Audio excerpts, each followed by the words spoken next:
All right, for our second to last lecture, we're going to talk about the basics of linear regression. So we've already discussed some on a high level the differences between linear regression and correlation. They're similar in that they both look at continuous numerical variables and they're looking for linear relationship. But in linear regression, which is our subject of chapter 17 in this lecture, we're trying to predict the response variable, our y's, from an explanatory variable, which we traditionally call the x variable. So the assumptions are essentially that the y values are normally distributed around the prediction line, and it makes almost no assumptions about x. Whereas in correlation, the variables are interchangeable. The xy pairs have to be distributed as a bivariate normal, and it's really just to test that there is a linear association, no prediction of one value from the other, just are they linearly associated or not. So just to flesh out the assumptions of regression, I know this looks a bit intimidating, but we'll walk through it in pieces.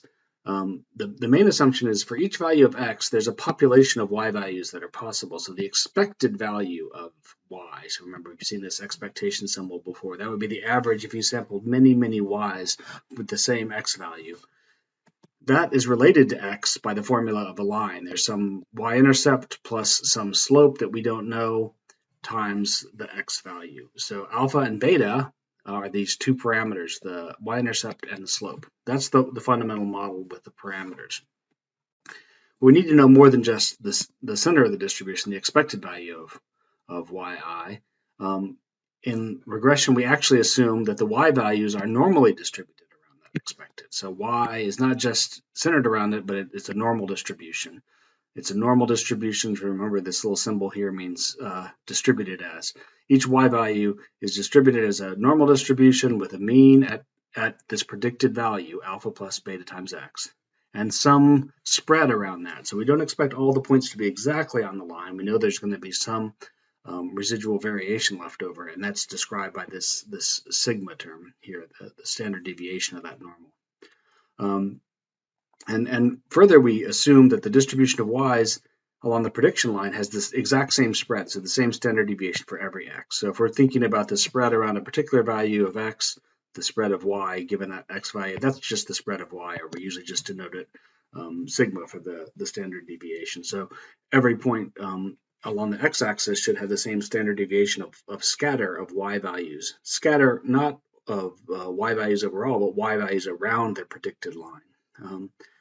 So we're assuming that each of these y values is drawn from that normal distribution I described above. But what's really interesting about regression is it's making basically no assumptions about x at all.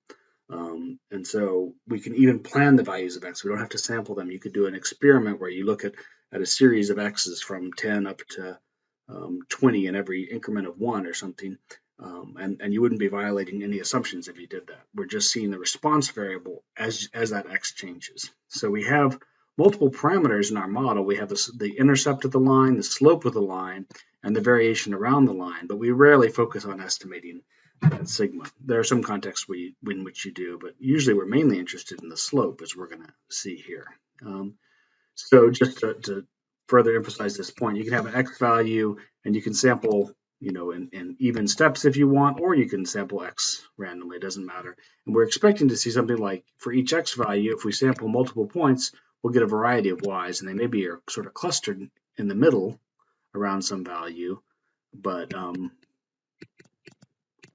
there's some spread of them, right? And under linear regression, we expect there to be a linear relationship between x and y, but we don't expect every point to fall right on the line. So we expect kind of a normal distribution if we were to plot a sort of density of the points. It's kind of a weird way to do this. Your book does a nicer job than this, but hopefully you get the point of this, that the prediction line is the most probable value of the y's, but there's going to be some scatter. That's what the model is. And so we're trying to figure out what that relationship is. So let's work through an example. The context is with predictions for warmer climates. We might expect species to either adapt to a warmer climate or shift their distribution, their geographic distribution, to maintain a similar profile of temperatures or other ecological characteristics or environmental characteristics. So does the mean winter temperature at the bottom of the North Sea in degrees Celsius predict the latitude of the center of abundance for different species distribution? So this is like a general background context, and one study that someone wanted to answer this question. The data that we're going to look at comes from a study looking at that question. There's the citation in Science if you're interested in looking at the paper. Researchers use survey data to determine the centers of abundance for bottom-dwelling fish in the North Sea, which is a high latitude area, 25 degrees. Over a 25-year period of time, the latitude is around 50 degrees or above. The center of distribution, we're focusing only on the latitude, not the longitude of that. So that's going to be the response variable, and we're using data in this example that I'm going to work through from just one particular fish. So we're looking at temperature as the explanatory variable and latitude as the response variable. So here's a scatter plot of just a subset of their data. Temperature on the x-axis, we put the explanatory variable on the x-axis, and latitude on the y-axis. You can see the latitudes from 57 to 58 here. And here are the data points. And these data points have been sorted along the x-axis, but that's not necessary for the test. You don't have to sort the data. It just is a little bit easier to talk about the pairs of points. So 6.26 and 57.2, that's this data point right here, right? And the largest data point is up here. And we can see that it looks like, there's a lot of scatter here, but basically there's some kind of linear trend between them. It turns out that it's very helpful in regression, much like it was in correlation, to sketch out the means of each of the variables with a dashed line or something like that, and sort of think about the points in relation to that origin that is x bar and y bar at this point where those cross.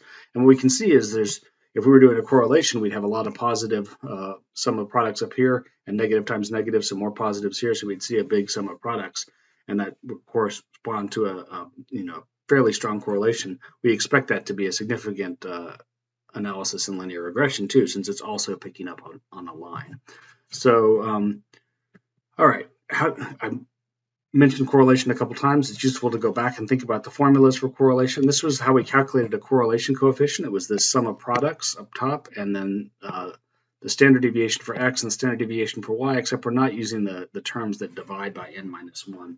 It turns out, I didn't mention this before, but the sum of products, the same numerator here, if you divide that by n-1, just like we do for a variance, you get what we call covariance between x and y. So that's a useful quantity to be aware of. It's measuring how much y co-varies with x. So when you have deviations from x, when x deviates from its mean, how does y deviate from its mean? And remember, if we see points up here in this quadrant and in that quadrant, then both of them are above their mean or both of them are below their mean. So in either case, that product is going to be positive. That would be a positive association, and it's positive covariance if you have a lot of those, such that the sum is positive. So there's the covariance if we were to divide by n-1. We don't do that in the correlation coefficient. But if you think about the denominators, those are related to the standard deviations. This term here is the formula for the standard deviation, right? The sum of the squared deviations divided by n-1, and then we take the square root of it. You can do the same thing for y. So we've got a square root of n-1 in the denominator and a square root of n-1 for the y's, and we've got a square root of n-1 also in the numerator. So all those things cancel out, and it turns out we could compactly say the correlation coefficient that we talked about in the previous chapter is the covariance of x and y divided by the standard deviation of x times the standard deviation of y. And we can see it's a totally symmetrical formula. You could swap x and y and get the same answers because the covariance would be the same and these two would just change positions. Their product would be the same. It's sort of how much do they vary with each other divided by this product that measures how much variation within each of them. So it scales between -1 is less than or equal to r is less than or equal to 1, right? So that's the range because the covariance can't get outside this area. So what we do in regression is not too dissimilar to that. There's the correlation coefficient again, covariance of x and y over x, the standard deviation of x times the standard deviation of y. It turns out the key quantity that we're going to focus on in regression is b, which is our estimate of the slope, beta hat. B is something we can calculate from the data. It's a summary statistic. It's usually expressed as the sum of products in the numerator divided by the sum of the squared deviations in x only in the denominator. We could play that same trick with the n-1s crossing out, and we could express that as the covariance of x and y over the variance of x. So now we're comparing how y changes as x varies to how x changes when x varies. So this squared, you can think you've got x varying, and you have that again. So x varying twice, and up here we've got x varying times how y changes. So it's really a comparison of how much y responds to changes in x compared to how much x changes in response to itself. And so if you think about what the definition for the slope of a line is that you learned at some point in earlier math classes, you might have learned it was called the rise over the run, or something like that, like the delta y over the delta x. You can kind of think of that as kind of similar to what's going on here. We're looking at responses in y instead of responses in x. Instead of responses of x twice here, we've only got one of them, so one of them crosses out, and it's sort of like having this x deviations over the sum of x deviations in the denominator and sum of y deviations in the numerator. So hopefully that helps you kind of think about what's going on here. Regardless, that's the formula that we're going to use. So once again, much like correlation, it's really helpful to make a table and sort out all these values. So I previously showed you the raw data, and those are the means for the temperature and for the latitude, which I'm just calling x and y so they fit into the general formulas here. These are the deviations between x and the mean and y and the mean. I don't know if I have the scatter plot on the next slide. I think I do. It's a couple slides back. So if we look at, for instance, the largest data point, it has a huge deviation, 0.82, that's larger in magnitude in the x direction. So if I go back to the scatter plot of the data, we can see when we compare to the x value, it's quite a bit higher from the mean than any of the other points. So that's that large deviation, right? So first we calculate all the deviations of x from the means and y from its mean. And so once again, when x was below the mean, y was also below the mean in this data set because there's a really tight association between them. All right, so that's the first step. These don't show up directly in our formula, but we're going to use them to create the terms that do show up in our formula. The denominator was the sum of squares of x deviations, which looks a lot like the variance of x before we divide by n-1. And the numerator was the sum of products. So the sum is 2.24 there. That's summing in this direction. So once again, x, so we take 0.57 and we square it and we get this number here. Each of these numbers is the square of the x value. We don't have a y squared value here in linear regression yet. We use that in some contexts, and sometimes it's helpful to calculate that variance in y, but I haven't shown it here just for clarity and saving of space. And so where do these numbers come from again? We're just multiplying this x value times that y value to get that product. And we do that for each of these. So the negative 0.57 times negative 0.74, that gives 0.42. Right? And so you can calculate all these values. It's somewhat tedious to do, obviously. But this gives you the sum of products, and this is the sum of squared deviations for x. So remember, the slope is the ratio of those two, our estimate of the slope, b. So the sum of products goes in the numerator. The sum of squared deviations for x goes in the denominator, and we get this slope. The slope's greater than 1. This estimate b, that can be any number from negative infinity all the way up to infinity in principle. So it's not limited because it actually is measuring the response of the y variable to changes in x. And so if it's a very steep relationship, you'll get a very steep slope. So unlike correlation coefficient, you shouldn't worry if you get a value that's outside the range of -1 to 1. Okay, so just to recap, we have an expectation of the values of y based on a linear model, that there's some intercept and some slope that is multiplied times the corresponding x value.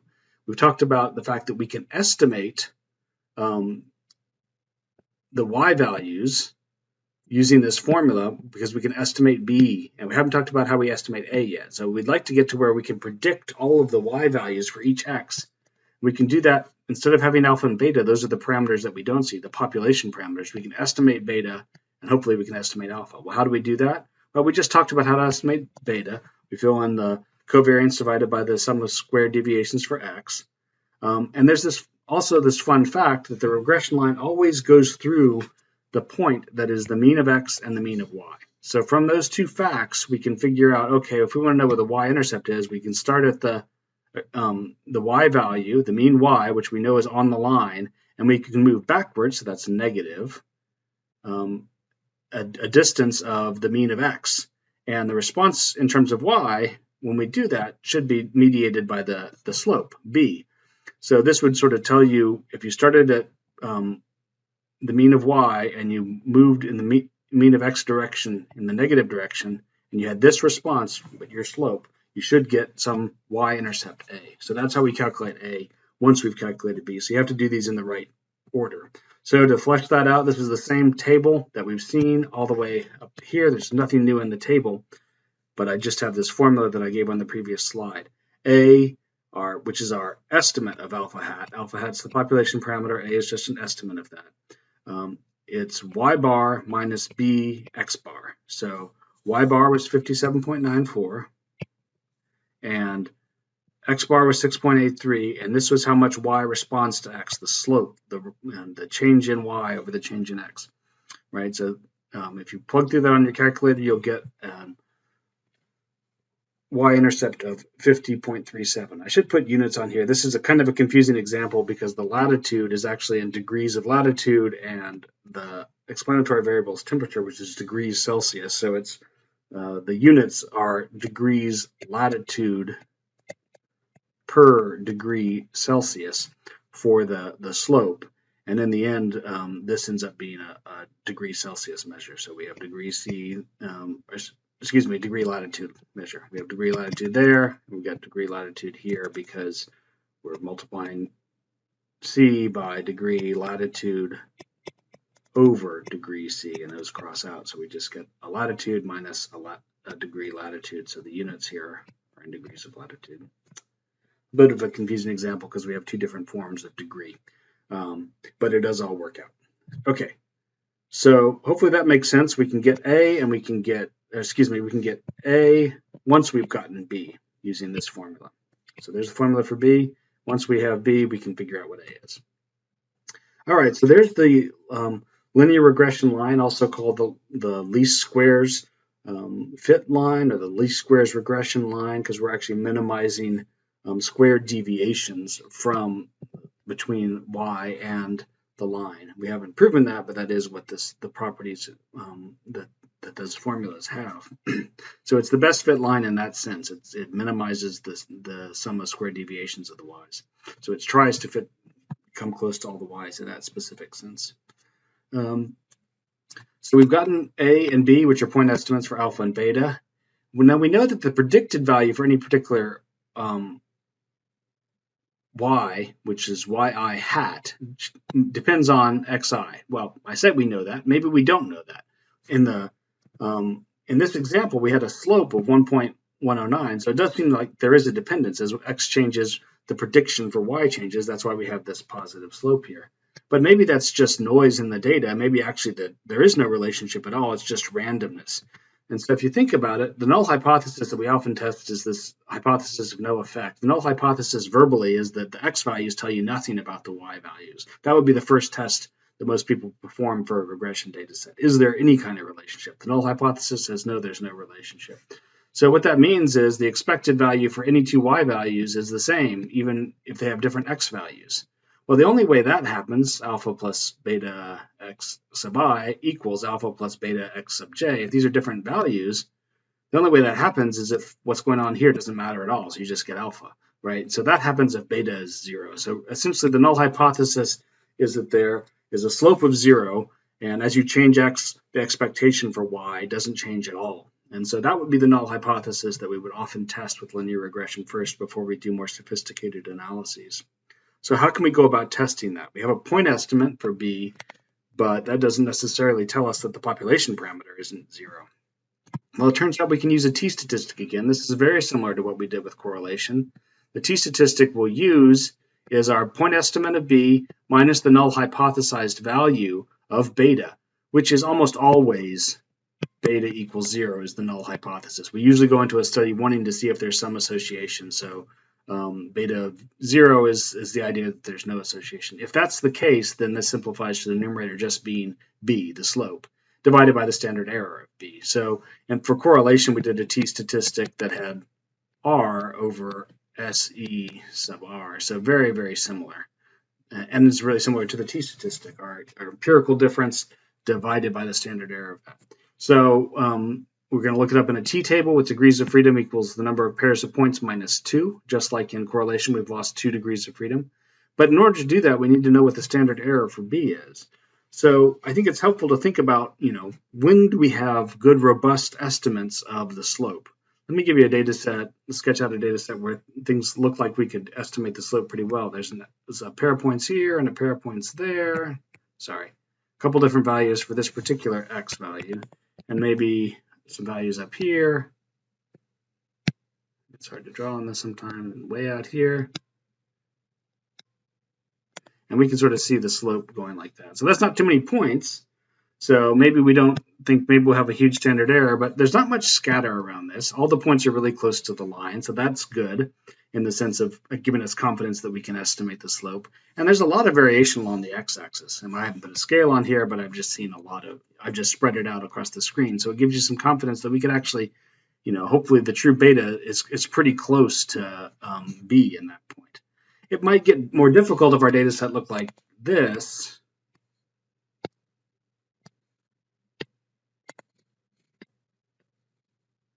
Where there's substantially more scatter. You might say, oh, well, it looks like there's some kind of pattern here, but now there's a huge amount of scatter. And so maybe some other slope works just as well. It maybe doesn't fit quite as well, but there's a huge amount of scatter in either case. And so maybe one of these lines isn't necessarily better than the other. So we should expect the standard error of V to have some measurement of how much scatter around the line there is. If there's a lot of scatter, we should have a very high standard error, a lot of slop, right?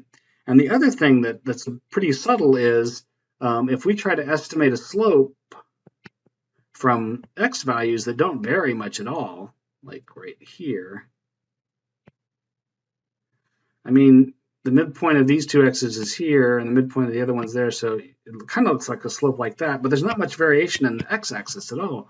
So it seems quite plausible that maybe a really different slope would also fit pretty well, and we'd have similar scatter around really different slopes. So something about the amount of variation in x also should influence the standard error. And if we don't have much variation in the x-axis, then we're not going to be able to estimate a slope very accurately. Hopefully that makes sense to you. As you imagine the x points getting closer and closer to a single point in the line, if they were all on top of each other, and there's no variation, you'd have no ability to measure the slope. You'd just see a bunch of scatter around a single x value, and you have no idea how the variables are related to each other. So we need both of those things. So it turns out that the standard error for B is this formula here. It's a square root of what we call the mean square residual in the numerator. I'll explain that in just a second. And in the denominator, it's this sum of square deviations for x again. That was something that we've already seen when we were calculating the slope. It was in the denominator for the slope. And this is capturing what I was talking about on the previous slide. If you have a really large variance in the x values, then that's going to give you a low standard error because you have a large number here in the denominator. So having a lot of widespread x values gives you more power in regression to estimate the slope accurately. So what is the mean square residual? Well, that's what I was referring to 2 or 3 slides before. It looks a lot like a variance, but it's the distance between the actual y values, the actual data, y sub I, and the y sub I hats. And these are the predictions, right? Remember that the line predicts a value of y for every value of x. And so if all the data points are really, really close to their predicted points, you have very little scatter. And this MS residual, it's sort of like an average squared deviation. We think of this as the residual variation after we've accounted for the line. Things don't match up perfectly, so the points still vary a little bit from their prediction. So that's the leftover residue of variation. We're going to square each of those and divide them by n minus 2, which is our degrees of freedom. And this kind of gives you like an average measure of how much scatter around the line there is. And that's up in the numerator of the standard error. So if we have a small scatter, we're going to have a small standard error. We're going to be able to estimate B accurately. So it was kind of what I was trying to get at with the intuition behind these things. We have a measure of how much scatter, and we have a measure of how much power we get by spreading along the x-axis. Once again, the formula, if you want to see that formula for the y sub I hats, the prediction, that's just using the line with our x value and our estimate of the slope and our estimate of the y-intercept. We can predict a value for each y And so we can see how those predictions match up with the data, and that's our residual error. And we do that for each data point and sum them all up. Okay, so going back to a tabular form, this is another table, not adding some extra rows onto this table. I've got the same means. This is the same raw data here. Now I've got a new column. It is the y hats. So it's the predicted value. So it's based on this x. We substitute this x value in here for each of these data points, right? So each of the data points generates a different predicted y value. We're substituting, this is the general formula, but specifically, we've already estimated the slope to be 1.109 and the intercept to be 50.37. So this is where the x's would go. If you put in 6.26 for that x, and you plug through all these calculations, you should get 57.3213, or whatever that number is, 57.3123, sorry. So we have to calculate this laboriously. Those are the predicted values in that column. And we have to calculate that for every data point because, or at least every value of x should have a different prediction.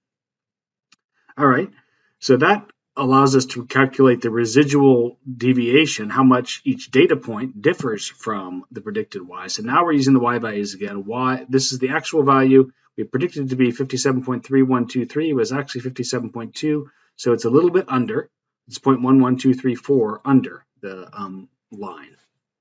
And all of these negative values correspond to points where the y value is under the line, and all the positive values for these deviations are points that are above the prediction line. Okay, and then we square those to get a sense of the magnitude and get rid of the sign so we can sum them up and get squared deviations. And so once again, if I look at the first data point, it's below the line, the next data point is above the line, and then the third one is quite a bit below the line, right? So if I look at the scatter plot, the first one's below the line, then a good bit above, then quite a bit below the line, right? Those are those deviations. So we get the squares of each of these, and then we sum in this direction to get the sum of squared residuals. It's 1.0495 in this example. And then we divide that by the degrees of freedom. So that's the sample size, 9 in this case. There are 9 points. I don't think I've counted that up yet, but there's 3, another 3, and total of 9. So our sample size is 9 pairs of points. So 9 minus 2 is 7. If you go through the math, that's your MS residual. So that's not the standard error of B. That's a key component of calculating it, though. And it's essentially giving a sense of the average squared deviation of points around the line, a measure of how scattered the points are around the line. So there's the MS residual. That was what was on the previous slide. Here was the formula for how do we calculate the standard error of B a couple slides ago, and we needed this MS residual as the numerator there. There it is in the numerator, and 2.02, I calculated that way when we started calculating the regression. This was also the denominator in our formula for B, and so I already had to calculate that. So I'm just substituting in for our particular data set. So that gives us a standard error of 0.272. So we've got a slope of just over 1, and we've got a standard error of 0.272. So our t-statistic is B over that standard error. B is 1.109. Standard error is 0.272. So 4.077. So what that means is our slope is 1.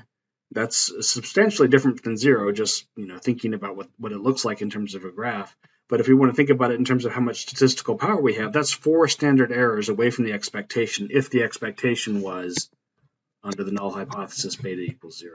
So that's a very substantial deviation for standard errors. Remember, that tends to be a significant deviation. In order to determine the significance, we have to look up some critical values in the table. So once again, the degrees of freedom is 7. It's also the same numerator up here for MS residual. So we can go to the t-table, and at the 5% alpha level, 7 degrees of freedom, our critical value is 2.36. So our t-statistic is more extreme than that. At the 0.01 level, the critical value is 3.5. So our t-statistic is even more extreme than that. So we can say that p is less than 0.01, right? So this is a significant difference, which is not surprising given that the data seem to follow a line pretty well. So we would summarize that with, we have evidence, a t-statistic with 7 degrees of freedom of 4.081 and a p-value less than 0.01, right? So we're reporting our test statistic, but we're also giving a sense of the statistical significance, not forcing the reader to look it up in a t-table. From a sample of 9 centers of abundance for the anglerfish that have a population slope of latitude on temperature is positive. From a sample, of centers of abundance, that the population slope of latitude on temperature is positive. So this is not the sample anymore. We're talking about the population parameter. So that's beta is the population slope. Knowledge of ocean temperatures in degrees C is predictive of the anglerfish distribution, with greater temperatures leading to higher latitudes. So that's giving some, the fact that the slope is positive means that we have a positive association. It's good to put that into words, and it's good to actually show the regression line. And you can do that in terms of the variable names as opposed to X and Y to make it clearer to your reader so they don't have to think, what are we calling X here? What are we calling Y? So we just say something like the latitude equals 50.37 plus 1.109 temperature. And, in the context of the paper, it's probably clear that this is degrees of latitude north of the equator, but if that wasn't, we should explicitly state that. Okay, so that's a conclusion and how to do regression to do a test of whether or not there is a linear association. And also, correlation will tell you that as well. But here we actually get a predictive line that can be quite useful in terms of predicting new values of X, or new values of Y from new values of X. It turns out we can also calculate the fraction of variance explained, much like we did in ANOVA. And now it's the proportion of variation that's explained not by the grouping, but by the regression line. So it's an ANOVA-like approach, so you see a table that looks a lot like ANOVA, but instead of groups here, we say this is regression. It always has 1 degree of freedom. And instead of errors, we say residual, because it's the residual variation left over after we've accounted for the line. And that has n-2 degrees of freedom. The total degrees of freedom is n-1 here. And so what goes in the table? Well, we need SS regression, SS residual, and SS total to be this sum of squares column. And then we can calculate the means just by dividing sum of squares regression by 1. That'll give us the mean, so it's always going to be the same number. Sum of squares residual by n-2, we divide those and come up with a number here. So what are these things? We've talked about sum of squares residual, but we haven't talked about the other two in the context of regression. Well, it turns out the sum of squares regression is the sum for all the data points of the predicted line minus the mean of Y.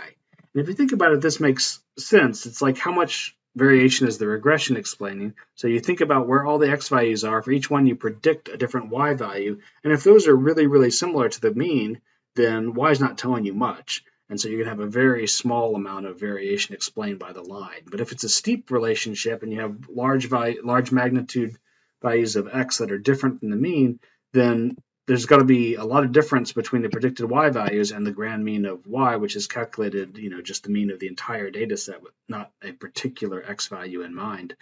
So if there's big variation here, then you'll have a large sum of squares regression. Ours is fairly large here, as we'll see in a second. So that's sort of how much variation there is in the points in the prediction of the line.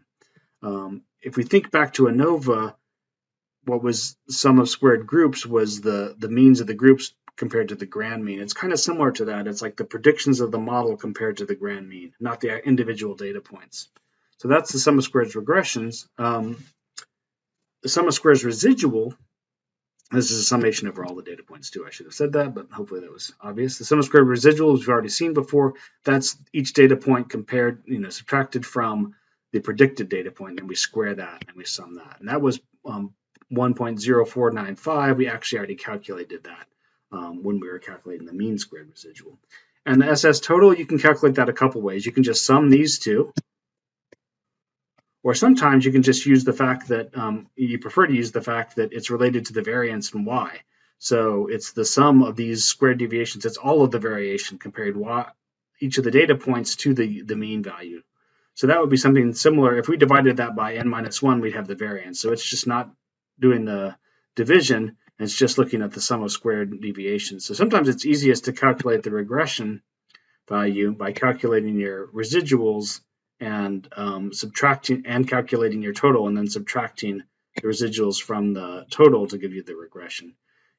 Anyway, you can calculate a couple of those values, and you can calculate the third one from the other two. So this is putting them in the table.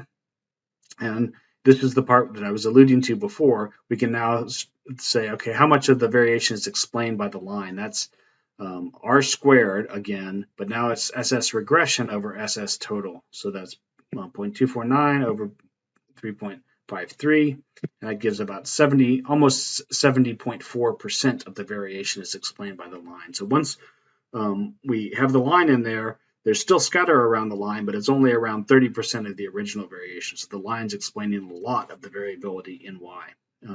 We could actually continue to go ahead and use the ANOVA table to do a hypothesis test, right? So if we did this division in each of these cases, we'd get these mean squared errors, and we could calculate an F statistic just the way we did with ANOVA. So 2.9 divided by 0.149 gives us this 16.61, and that is significant at the p-value of 0.01. This is an F statistic with 1 numerator degree of freedom and 7 denominator degrees of freedom.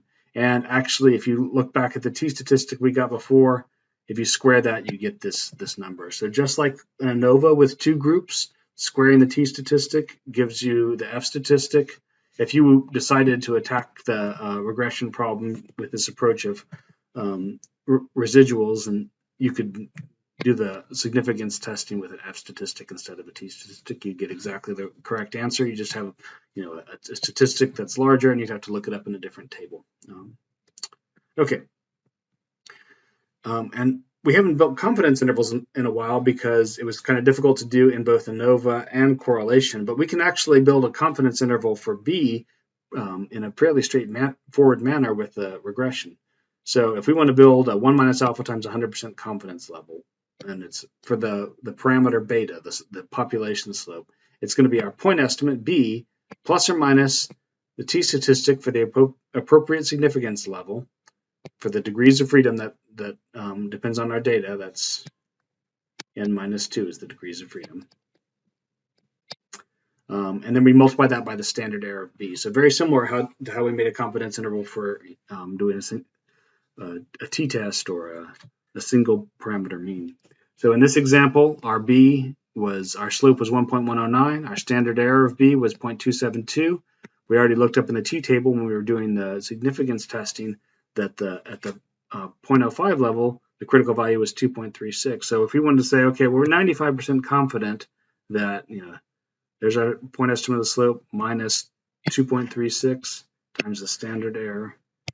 That value, 0.467, is less than beta, or this value where we add instead of subtract the same two numbers is 1.75. We're 95% confident that beta falls in this range, right? So that's a 95% confidence interval on beta itself, the slope. So there's substantial variation. It doesn't look like it's 0, but it could be as low as a half, less than a half, or greater than 1.75. Or if we wanted to be 99% confident, we'd have to go to an even broader range of values. The 99% confidence corresponds to this t statistic at the 0.01 level, 3.5. So now instead of 2.36 here, we use 3.5. Here, that's the only thing that changes. We get a wider range from 0.157 all the way up to 2.06, and now we're 99% confident that the true beta falls in that range. Okay, so that's a lot of the mechanics of how to do regression. In the next video, we're going to explore a little more of the assumptions and how we can diagnose deviations from the assumptions of regression. What do we do about that? And then also some extensions of regression to more complicated cases.